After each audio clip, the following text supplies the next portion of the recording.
வீட்டுக்காரர் வந்து வீட்டுலாம் இருக்க மாட்டாங்க மேடம். இவங்க வந்து எங்கனாச்சும் போயிருவாங்க ஊருக்கு. நான் வந்து 3 மாசத்துக்கு அப்புறம் நாங்க வந்து தப்பு பண்ணிட்டேன் மேடம். பயங்கரமான கல்லூரி மங்க புரியும்படியா கேப்டா பேசுங்க. தப்பு பண்ணிட்டேன் மேடம் இவரு கூட நான். அதுக்கப்புறம் வந்து 4 பசங்க வந்து அதை வந்து பார்த்துட்டாங்க மேடம். சாவும்ல எங்க பார்த்தாங்க? அங்க எங்க ஊரு காடு ஒண்ணு இருக்கு மேடம். வேலைக்காரனோட முடிச்சுக்கலான்னு தோட்டத்து பக்கம் ஒதுங்கினேன். ஆனா தோட்டக்காரனும் பாத்துட்டான். இந்த பையனுக்கு கல்யாணம் நிச்சயம் பண்ணிருக்காங்க. பையன் ஆமா. அப்படியா? யார் அவன் சேவிங் பண்ண குரங்கு மாதிரி உட்காந்துருக்கான்? டேய் என்ன குறுகுறுன்னு பாக்குற?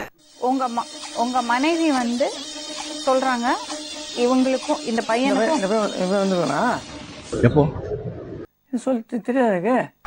அவன் தானே அவன் பொண்டாட்டியா 1 வருஷமா வச்சிருக்கான். இந்த தம்பி வந்து எனக்கு தெரியாது, இங்க வந்து தெரியாது. இப்பதான் வந்திருக்காரு. உங்க பொண்டாட்டிய பொண்ணு கேட்டு எக்ஸ்கியூஸ் மீ, உங்க வீட்ல வேலைக்காரங்க நிறைய இருக்காங்களா? ஒரு சாதம் ஒரு குழம்பு வச்சா எனக்கும் எங்க வீட்டுக்காரரும் எதை கட்டின பாவத்துக்கு வந்தாலும் கம்முன்னு போயிடுவாரு. ஆனா அவங்கன்னா ஒரு சாம்பார்ல கத்திரிக்காய் போடணும், உருளைக்கிழங்கு போடணும், இது கேரட் போடணும், வெண்டைக்காய் போடணும், எல்லாம் போடணும். சரிங்களா? காஸ்ட் ஆஃப் லிவிங் பத்தாது மேடம். சாவும்ல இதெல்லாம் என் லைஃப்ல நானே எக்ஸ்பீரியன்ஸ் ஆனது. அடுத்தவங்ககிட்ட இருந்து அக்க பக்கத்துல திருடி எல்லாம் நான் சொல்லல. வாய் மட்டும் இல்லனா நாய் தூக்கிட்டு போய்டும் நல்லா. 25,000 சம்பாதிக்கிற நீங்க 46 rupees கணக்கு பாக்குறீங்களா? I need to pay my house rent, maintenance. என்னடி கலர் கலரா ரீலா உடுற? ஃபியூச்சர்ல எப்படி உங்க குழந்தை உங்களுக்காக காம்ப்ரமைஸ் பண்ணிக்க போகுது? தேவையில்ல.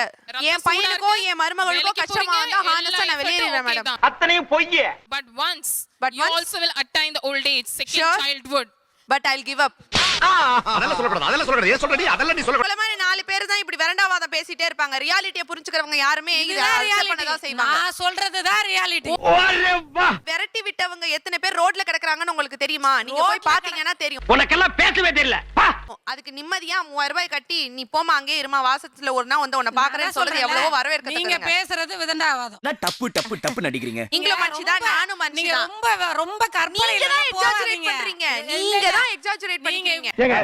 பயங்கரமான கல்லூரி மங்க புரியும்படியா கேப்டா பேசுங்க. நாளைக்கு இந்த ப்ரோகிராம் டெலிகாஸ்ட் ஆகி உங்களை 4 பேர் கேள்வி கேக்குறாங்களா? கேக்குறவங்க நான் பதில் சொல்றேன். ரியாலிட்டியை நான் புரிய வைக்கிறேன். உனக்கெல்லாம் மானம் சூடு சொரணை ஈனம் எதுவுமே கிடையாதா? உங்கள மாதிரி புரிஞ்சுக்காம பேசுறவங்கள ஒண்ணுமே பண்ண முடியாது. அந்த மாதிரி சொந்தக்காரங்களுக்குள்ள சத்தியமா போக முடியாது. சாபாஸ், சரியான போட்டி. வாழ்ந்து பார்த்தவங்களுக்கு தான் அது தெரியும். நாங்கெல்லாம் என்ன நான் மாடா மேய்ச்சிட்டு இருக்கோம், வாழ்ந்து தான் பாக்குறோம்.